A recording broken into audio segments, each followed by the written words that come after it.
What's up, guys? It is Paul, the MMA Shark, and I could not be more excited to be joined here by one of the most victorious fighters from UFC Vegas 63, none other than Cody Durden. Cody, how are you right now, man?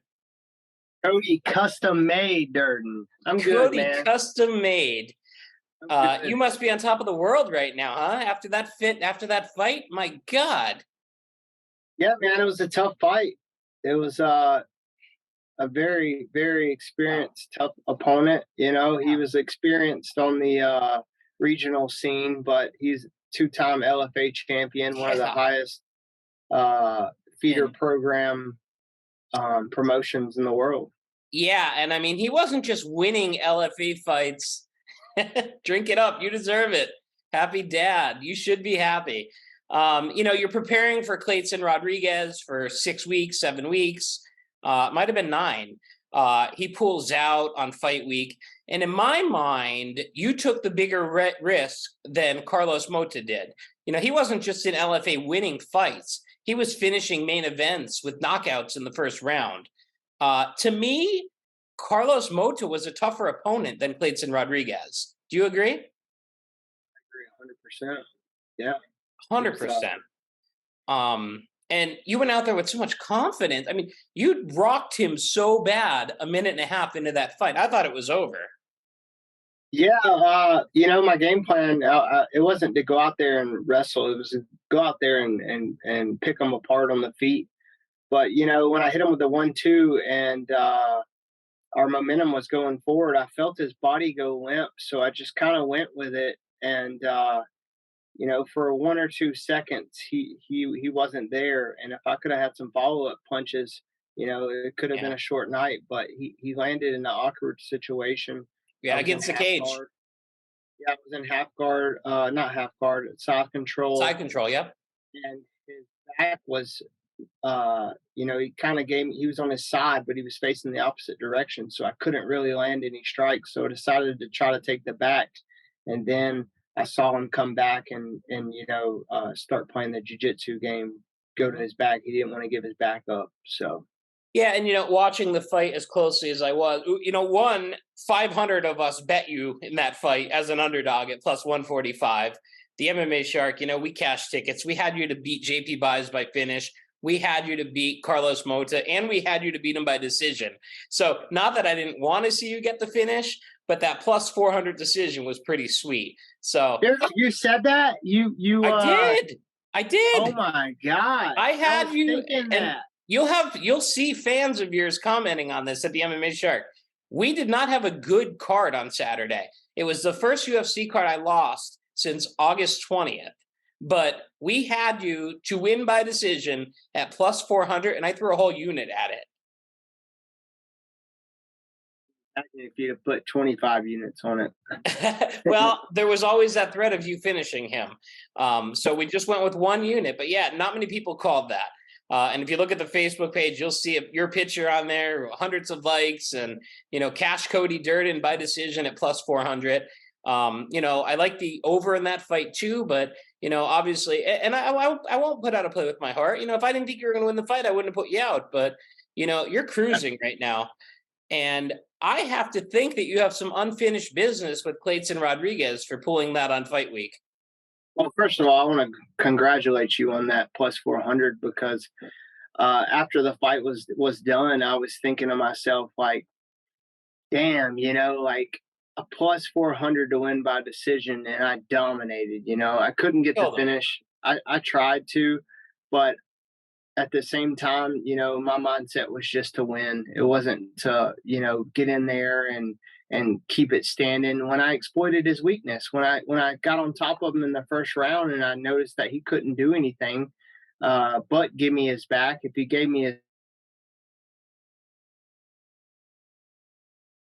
You cut out there for a second. his back, I was going to his back. And if he would have gave me his back in the first round, then I more than likely would have got the finish. But 100%. Yeah, I mean, it was a tough one, dude. It for was. sure. And he threw up a lot of good submission attempts from guard. And, the announcers made it sound like you were in trouble 7 different times. And I don't think at any point in that fight you were ever in trouble being submitted. No, I mean, it's funny. My coach, Chad Schaefer, he was actually Forrest Griffin's coach and roommate back in the Right. day. We drilled armbar defenses so much, and another friend of mine, Wade Powers. We drilled armbar defense so much this fight camp because we knew we were going to end up on top, Even and with Clayton, yeah. yeah, and so dude, when he got me in the armbar, man, I was comfortable. Locked my hands. I didn't get my hand behind the thigh like I wanted, but I had my hand locked and the knee in the butt and the left knee on his chin. So, yeah, I mean, it never felt tight. It felt like it No. was in the right place, but it wasn't like extended. So I was good. I knew I was fine. Yeah. Conor McGregor would have tapped. Yeah, probably. And I So made a deal, with myself before that fight. I have 2 wins two losses by submission. mission, yeah. And I told myself, if I got caught in a submission, I was either going to sleep or it was breaking. And I had already made that decision before I Yeah, fought. and I mean, I get that. Jimmy Flick, he's got some sick triangles, and he caught you with one. You're a lot better since then. And even the fight with Makayev, no one was giving you a chance in that fight. I thought you were going to beat Makayev. It just came down to him clipping you up close, and he didn't knock you out, but that's history. All that matters is you're coming off 2 huge wins. You're right outside the top 15 right now. You're the 21st ranked flyweight. Did you even know that it updated that you're 21 right now? Did not know that. No, I You're did not. 21 right now, and Askar Askarov was released, so that's going to ultimately put you at 20. So, do you have unfinished business with Clayton Rodriguez? Absolutely. He pulled out 6, 7 days before the fight. I got a text saying that he pulled out on Friday, 1 week before weigh-in. So he pulled out 8 days before the fight. And it was just, the text was, Clayton's out. He's injured. Do you want to fight Carlos Mata? And I was like, what the heck? What's wrong with him? Is he going to be out for 6 weeks with a rib injury, or is he out for 10 months with an ACL surgery? Like, Right. let me know at least what's going on. And they didn't disclose that. They just offered me Carlos Mata. And I messaged Dana White. I said, I don't give a fuck who you got in there, dude. I'm fighting next Friday. And I tweeted that too. I tweeted that. I said, I saw it doesn't matter who shows up on Friday. I'm gonna be there and on weight. Yeah, I mean, you would have fought Brandon Moreno given the circumstances. But the reason I assume you have some unfinished business with Clayton is he did. He put you in a tougher position versus Moda. And absolutely. And, who's the winner here? You won the fight. You took a tougher fight on a week's notice and won. You dominated the fight. So I have you 1 win away from being a top 12 caliber UFC flyweight. You've been doing this since 2014. Every time we see you fight, you look better and better. People aren't looking at Cody Durden as a wrestler right now. You're an all-around freestyle fighter that you could finish the fight from anywhere, and you're always looking for it. So huge improvements. I love watching you grow from the regional scene to where you're at right now. It's been nothing short of spectacular. Yeah, and when I say that it didn't matter who you put in there, man, I've prepared and I've sacrificed so much this year that I don't say that from like I'm the best, I can't lose. I say that because I have a family to feed, and this is the way we survive. We survive. My whole family, my You have wife, two my 11-year-old children, right? right. We survive off of my income, and Sure. not that I needed to fight right then and there, but you can't fight forever, man. I'm Yeah. 31 years You're old. 31. I don't have a plan B right now, so we have to get in there, get these wins. You're cutting out there a little bit, Cody. Get in there, get these wins, and just climb the ladder. Yeah. Well, it's a ladder you're certainly climbing. There's no doubt about it. You're putting in the work over with Jukow at American Top Team Atlanta, and you're also cross training at Team Lima, right? Right. So I'm full time at Team Lima. I Love San train with Diego. Man, are they tough? yeah, good people too, man, in and out of the cage, and they've grown on me a lot. They've taught me a lot. Just how to be a better person in and out of the cage. Put your faith in God, and just work hard. Yeah. I also did 4 weeks this fight camp at American Top Team Coconut Creek in Florida. Oh, okay. Stayed in the dorm rooms and just got away from being comfortable at home. And That's the best thing to um, do. And that goes back to the sacrifices that you make to do this. It's the stuff people don't see. Me as an MMA handicapper, you don't see the work I put into it until the results are there. You as a fighter, people don't realize, you're leaving your family for weeks on end. And, then to have a fighter pull out a week out, it's like, ugh, like just give me someone, right? yeah, and it's stressful. It's hard and it's stressful because just like you as a handicapper, me as a fighter, a father, a husband, we have people who depend on us. Oh, yeah. And we have to provide. Yeah. Well, I will say, Cody, you provided for the MMA Sharks on Saturday night. You had 500 people that depended on you. And, win, lose, or draw, we're still Cody Durden fans. But my subscribers actually message me and get excited when a Cody Durden fight is announced because they know I'm backing you and I'm getting it right, whether it's by finish, by decision. So, there's 3 or 4 fighters that I just don't seem to get their fights wrong, and you're one of them. So, if Well, I'm the matchmaker here, I have a couple just ideas of who the UFC should put you up against next. And this is unscripted. You give me your thoughts if I'm right or wrong. okay, Are okay. you Hey, in? always remember, bet with your brain, not with your heart. Okay. 100%. And only bet what you can afford to lose. I think an awesome fight would be you versus Tatsuro Taira. Dude, he's 11-0. I think Hmm. he was like what 8-0 as an amateur. Yep. Just put away Vergara in round 2. Man, I mean, you know me, I'll take any I fight. know. It don't Another matter. Whoever, one. Another one. Looking outside of an undefeated fighter. Cody Garbrandt. Cody Garbrandt. Dude, that's a fight you win. And he's ranked 5. I would love to see that fight. More importantly, I'd like to see you fight Clayton Rodriguez because you busted your ass training for him. And I kind of feel like he ducked you by not disclosing what the injury was. So we'll see. But, So Cody Garbrandt, man, I actually had a conversation with him on last Thursday night. I had a conversation with him, and dude, we just hit it off, man. He's a cool dude, like oh, to yeah, talk to. I've talked to him. I've met him. He's awesome. Um, Yeah, but I think he's not coming back down to flyweight, man. He's staying at bantamweight. Likely. But if he comes back down, I think that would be an Comes awesome. back down. Oh, yeah, no, dude, you're minus 300 versus him, and he's the number 5 ranked bantamweight and flyweight, and he's not even in that division. So I would love to see you get that fight, knock him out, submit him, do something, and be ranked in the top 7. But it's just there's so many. Matt Snell is another one I was looking at that could be a pretty cool matchup for you. The good thing, you're in the flyweight division at the best time ever, in my opinion.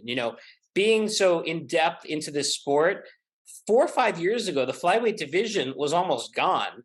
Nothing against Mighty Mouse, but he just couldn't bring in the ratings. He wasn't selling cards as a flyweight champion. Now you look at Moreno versus Figueiredo, and they're outselling anything. That fight coming up is a huge fight. The division's reestablished, and you're streaking. You've won 3 out of 4. I mean, you're everything's falling into place for you, is how I see it.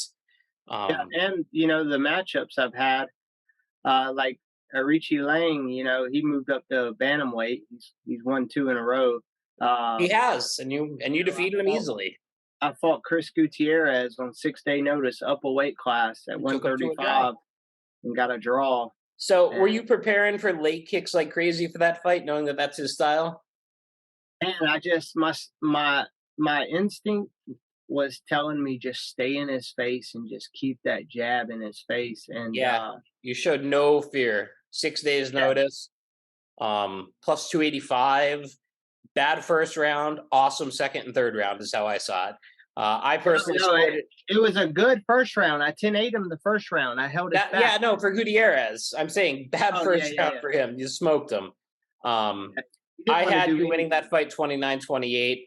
But my God, for your first round in the UFC versus someone like him, you were a plus 400 in that fight, and he didn't beat you. So your stock definitely went up that night. Um, Let's talk about the Jimmy Flick fight real quick, though. yeah, When I absolutely. fought Jimmy Flick, uh, I broke toe, and then I had pink eye. When I took a picture on the way on Tuesday on the way to Vegas, I was fine. I woke up Wednesday, my eye was a little messed up. Thursday, we contacted the UFC doctor, like, hey, I think I got conjunctivitis. And so we got all the medicines. And then Saturday, the UFC doctor FaceTimed me and he called my fight off. So then he said, we'll have to reschedule the fight for 2 weeks later. And I was like, whatever. But, I tore my ACL in the first round. And I tore my ACL in the first You froze up there. round of that fight. I had pink eye 2 weeks before that. So, can you see me? Oh yeah. So I had two weight cuts in 2 weeks. It was just a disaster, man. Oh no, Looking yeah. back, That's looking tough. back, I shouldn't have fought, but I did, and man, I outstruck him 47-7 until Oh, you're killing him. threw the Hail Mary, and when I fought him, I was literally at 50%. Which going forward, I'll never fight like that again. No. If I have to pull out, I will. Yeah. But I got my knee fixed after that, and since ACL surgery last year, I've won 3 and lost 1. Yeah. So No, I mean, and like I said, you're peaking at the right time. And mad props to your teammate Trayshawn Gore. That was one of the silliest guillotines I've ever seen. I thought he was going to rip Josh Freeman's neck off. Were you in the audience for that fight? Were you still in the Apex?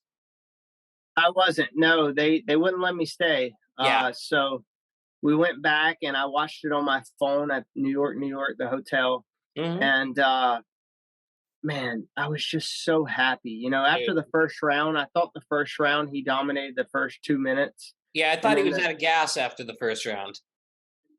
the rest of the round, I thought the guy started coming back a little bit. But Trey Sean's a good friend of mine. I know, yeah. He comes to my house. We fish in my backyard. I got a pond in my backyard, and we go to other places and go fishing and stuff. I'm trying to get him into deer hunting. That's Oh yeah. next. See, I won't hunt, but I'll do bass fishing any day of the week. Yeah, We live at a so lake, so me and my oldest son Tyler, we're always fishing, and the bite's probably not as good here as it is down south where you are. But next time I'm in North Carolina, we're gonna whack them, or Georgia, so I should say. Georgia, yeah. Yeah, So yeah, I was just so happy to see him, yeah. get the I did not victory. have him. I'll be honest. I was on Freemed on that fight. I know everyone counted him out, which is understandable. But the sacrifice he made, he left Team Lima. He Right, went and stayed with Kennedy in his apartment and they trained at Fortis MMA for weeks. And right. Yeah, he you looked know, very good.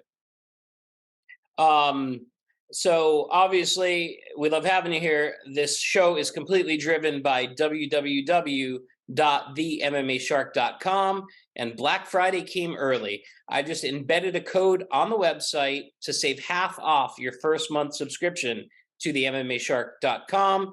The picks get texted directly to you. It's the first time I've ever had half off 11 MMA cards in the month of November, a huge UFC coming up next weekend at Madison Square Garden, not to overlook this weekend's card. So if you want to make some cash, head over to www.themmashark.com. I've only had one losing month this year. I'm up over 400 units. So themmashark.com, that's where you'll get your best gambling advice for UFC. I am here talking with UFC standout Cody Durden. We have talked about the awesome fight you had, 2 back-to-back wins, the training you're doing, the sacrificing you're doing. You've never missed weight You have never missed weight for the UFC. You know, you see all these flyweights missing weight at 125. And I think that was another thing that was really killing the division. And, you know, you're one, it's never even a worry. So whoever your nutritionist is, or if it's just your, you know, your willful, tough mind, you know, it's working. Everything, you're firing on all cylinders right now. Yeah, man. It's discipline. You know, since I was an amateur and a pro, I think I've had right at 30 fights, and I've Yeah, missed since weight 2014, you've been going. So, zero times. I've missed weight, yeah. so I And, you show know, up. it's not only that 7-fight win streak that got you the fight called up in the UFC, it's never missing weight. As you know, I'm a former promoter, and you know the fighters that have missed weight 3, 4 times, I won't even look at them. So imagine where the UFC is on someone who's in the regional scene missing weight. So you know that extra sacrifice, that devotion, everything you're putting into it has certainly paid off, Cody. I was hoping you would get a performance of the night, because the fact is you were an underdog in that fight and you just took it to him. It wasn't even close. But then you look at, did you watch the Dustin Jacoby versus Khalil Roundtree fight? I did, yes. And how did I lose the third round? Oh, on your fight versus How? Moda? You Yes. didn't. Yeah. How? Like, I went back and watched the third round last night. I've probably watched it 7 times. Yeah. And the only thing I can think of is he landed 3 hammer fists at the end, 30 seconds left in the round. And they didn't even Yeah. phase you. Dude, like, you gave him the round because he got 1 reversal the whole fight? Well, only Like, 2 gave him that round, right? Because one yeah, card was yeah. 30-27. Yeah, but the two judges that gave him the round, I just like, what were they watching? Yeah. It's nuts. You were minus 6,700 going into the third round. You were that far ahead. So you would have had to put $6,700 on you to make 100 going into the third round. So at that point, I knew our plus 140 was safe. He didn't have an answer for anything for you. But what did you think? And I'm not going to tell you who I was on, but the Khalil Roundtree Dustin Jacoby fight. Who won that fight? Dude, Dustin Jacoby won the fight. You know, he controlled the range. He controlled just about entirely from the second half of the first round on. You know, the first 2.5 minutes of the fight was iffy, but after that, man, Cruise he was control. picking him up. Yeah, cruise control. Like, I just don't understand what the judges are looking. The craziest thing, when I look deeper into the cards, that split decision loss that Jacoby took, the one judge scored round 2 for Khalil Roundtree. So anytime you're going to a decision, even when you know you dominated someone like you did Moda, are you a little worried?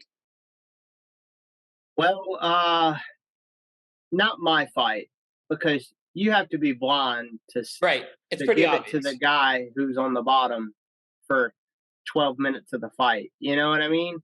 What do you do if you're in that situation and the announcer goes, Judge 1 scores this contest 29-28 Moda? At that moment, what would you have done? Well, there is not much I can do, I know. but I would have said, "What the fuck were y'all watching?" Yeah, I mean, my remote would have been through my TV. So my max play on that card was Dustin Jacoby to win at minus 170 for 7 units. That's a handicapper's nightmare. My second play was the main event. I had to go with Calvin Kattar. Everything told me Calvin Kattar. Injury.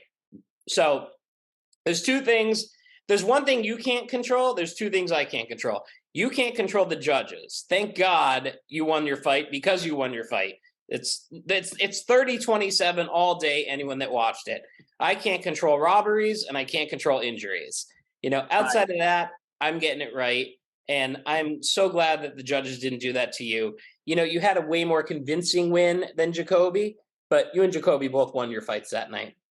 Yeah, well, I mean, your mindset is correct. You know, skill-wise, we both know that Jacoby was a better fighter, but you know, it was a robbery. It was. Really. And I'm glad I didn't tell you who I was on first. I wanted another UFC fighter's opinion on it. So let's talk one more quick. Do you have 5 more minutes? Oh, dude, I got all night, bro. I got my Oh, happy dad. well, I didn't upgrade to pro yet, so I only got 40 minutes. Happy dad. Yeah, man. You need to take a week and just live your life. Piotr Jan versus Sean O'Malley. What do you think? How'd you score it? What'd you think overall of the fight? Man, I definitely gave 1 and 2 to Peter Yan, but it's one of those things where damage, Damage was even said. though it was damage, I still believe Peter Yan won the first 2 rounds. The third round, hands down, he lost. Oh, absolutely. But I believe that I think it was the first round, Peter and Sean O'Malley both had good connections and good I think it was right hands that they were both rocked, okay? Right? Was that the Yeah, oh, first yeah. round? And so when I watched the fight, unbiased opinion, I thought Peter Yan won. Yeah. So I always refer to MMAdecisions.com when I need to, and it's usually 4 to 5 times a year. 27 media outlets scored that fight. All 27 had that fight won by Piotr Jan. My play on that fight, Piotr Jan and Aljamain Sterling in a 2-unit parlay. So again, bitten by a robbery. But I still had a great month. I went for 31 units on the month, even with a losing card last Saturday. And the crazy thing is I was 10-1 on Bellator during the day. Bellator Milan, I just smoked the card. Hitting dogs, hitting favorites, crushing parlays, unders, overs, everything. I had 1 loss on the card. And then after your fight on Saturday, I took a huge downward spiral, and it was unfortunate. I went against Treshawn. I'm trying to think what else I lost on that card. Oh, I had Tim Means. Based on the scoring in Jacoby, I said, oh my God, we got the same judges for this. Tim Means is going to survive and win a split decision. Tim Means lost all 3 rounds in that fight, and it was still a split decision.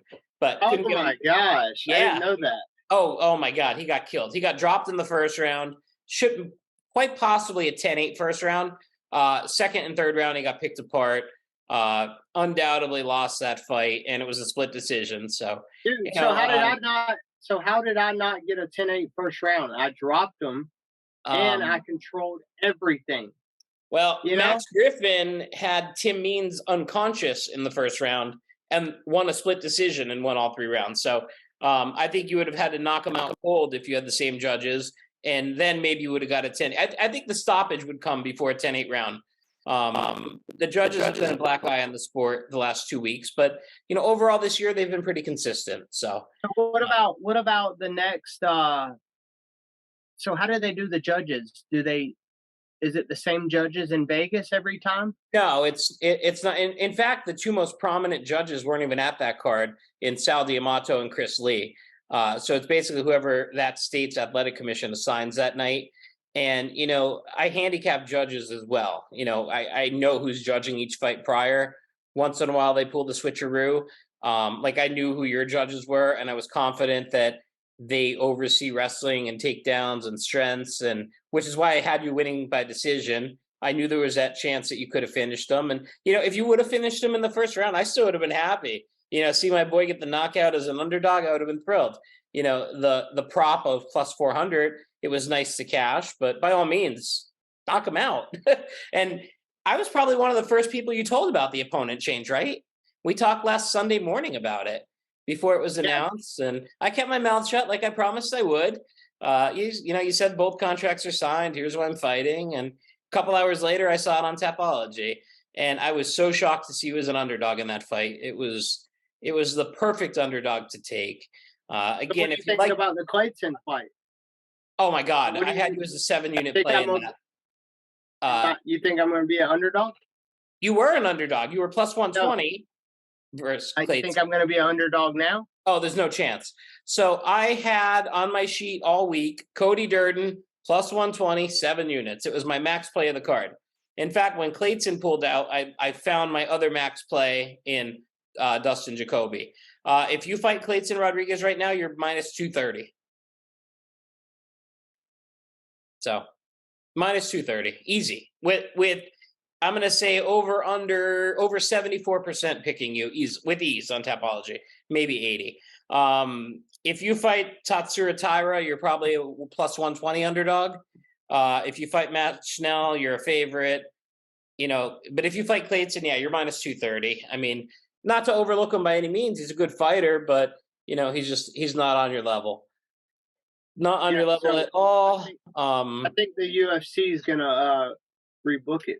I really do. I really hope they do. I'm gonna jump on it early because you will get bet up in it. And Trey Sean's fight with Josh got rebooked. That was originally supposed to happen. Yeah, right. They usually do that for some reason. Yeah, and I mean, a lot of it is preparing for each other. I mean, hey, so how soon do you want to get back in there, given the opportunity? Will you fight again in 2022 if you get a chance? I don't think I can, man. I don't blame you. Honestly, yeah. My knees are so mat burned that it's going to take a month for these. I got bandages on both knees right now. They're so my toes and knees are so burnt up. It's funny. I have a 9-year-old that started wrestling in his first high school. Well, he's in elementary. He's in 4th grade, and he had his first wrestling practice tonight. And we got home, and he said, "My knees are burnt." I said, "Imagine what the UFC fighters are going through." And now you're saying, your knees are burnt. Absolutely. So I'm going to pitch while we're here again. TheMMAShark.com. I am the world's #1 MMA sports handicapper. Subscription on the website right now. There's a code embedded to save half off your first month, bringing it to about $50 a month. 11 cards in November. If you don't think my plays are worth that, I'm not your guy. You're not my typical client. Up over 400 units this year. Cody, we've got 3 minutes left. The mic is all yours. Oh, man, I just want to thank all my sponsors, Barber Orthopedics, Athletic Apparel, and everyone who supports me and has been there for me. The fight Saturday night, I don't really pay attention to the haters. I just wanted I just wanted to win and do it for everyone who believed in me, and just look at them in their eyes and tell them they were right. Yep, absolutely. Another question. I do have one more question. At the end of that fight, go ahead. Got all night, brother. Oh, at the end of that fight, during your interview, did you mean to give a shout out to the MMA Shark? I did. I knew it. I was so out of breath, and I just didn't even know what to say at first, So I remembered one of the shout outs, but then I was like, damn, what am I going to say next? But it was more fatigue, man. It was a fight, you went 15 minutes. That's why when we got up in the 3rd round and he got up and I felt like he was a little more fresh than me. Well, dude, lay on your freaking back for freaking 12 minutes. And I get it. And then go on top for 12 minutes and see who's fresher, Oh, yeah, absolutely. He spent 12 and a half minutes playing defense, and you were just beating the hell out of him. It was so funny, though, because, I have a certain chat with people that have been with me since day one, and there was about 200 of us. And when you were going to win the decision, we're going cash them all. And I said, nope, pay attention. Listen to this microphone. I talked to Cody. He's shouting us out, and we're all there. And you're done. And I see everyone's typing. They're like, he forgot. And another guy's like, he looked up and he's like, and I'm like, damn it, Cody. I was winded, man. And rightfully so. That was a well-earned victory. Absolutely no doubt about it. Again, Paul, the MMA Shark here with extremely fast rising 31-year-old Cody Durden out of American Top Team Atlanta, American Top Team Lima. Just lighting the world on fire right now. Cannot wait to see your trajectory in the UFC Flyweight division. You've been in the UFC now since August of 2020. You're well established, and I am happy to share this. We're going to have this on Spotify, Google Podcasts, Apple Music, YouTube, all over the MMA Sharks Facebook, at the MMA Shark Handicapper Instagram. Hopefully you can share it on some of your social media, and maybe some of your fans will learn some more stuff about you tonight. This was completely unscripted, and you are officially the first UFC fighter on the MMA Shark podcast. So I will forever be grateful for that, Cody, and I hope we can do it again sometime soon. Hey man, 14 wins, 4 losses, 1 draw with 10 finishes, 11 finishes coming next fight. Yes, sir. Stay Yes, tuned. sir. You get it. All right, Cody, it's been a pleasure. I will talk to you soon, my friend, and keep doing your thing. Everyone's very proud of you. Thank you, man. I All appreciate right, it. talk soon. Thanks, Cody.